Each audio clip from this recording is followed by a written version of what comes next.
ဒီရှေ့ကကတ်လဲရတယ်နောက်ကကျွန်တော်ကတော့ဒီအစင်ပြေအောင်ဒီရှေ့ရပဲကတ်လိုက်တော့နော်ဒီမှာကျွန်တော်ကော်ကမလောက်ဘူးပြနော်ကော်မလောက်လို့ဒီမှာကျွန်တော်ဘူးအသေးတစ်စုံကော်မှာပေါ့နော်သူက AB တွဲရက်ဝယ်ပြီးတော့မှဒီရောဆက်ပြီးတော့သုံးရတာပေါ့နော်ကျွန်တော်ဒီမှာတော့ဘူးသေးထပ်ဝယ်လိုက်တယ် junction box အတွက်ရဲ့ဒီကြံတဲ့ဘောင်လေးနည်းနည်းလေးကြံနေတာပေါ့နော်အဲ့ဒါလေးကိုကျွန်တော်မျှပြီးတော့ဒီကတော့ဒီဘောင်ကကျတော့ weight အလေးချိန်ကိုသူကထမ်းထားတာဖြစ်တယ်သူကတော့ကော်ပို့ပြီးတော့သုံးဖို့လိုမှာပေါ့နော်ခုန junction box လေးကတော့တော်လောက်ဆိုရင်ရပါတယ်နော်ဒီမှာကျွန်တော်တစ်ဝက်လောက်ခြံထားလိုက်တယ်နော်တစ်ဝက်လောက်ကိုဒီ junction box ကပ်ဖို့ရခြံထားလိုက်တယ်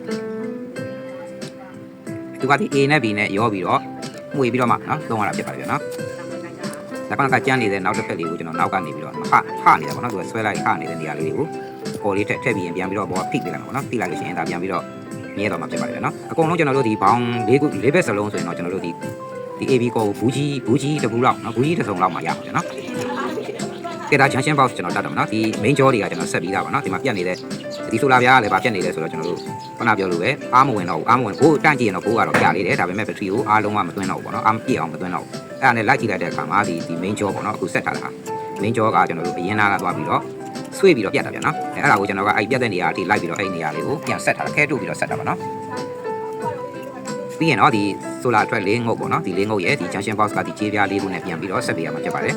နေရာလေးအထိုင်ကျသွားအောင်အရင်ဆုံးလေးဒီလိုလေး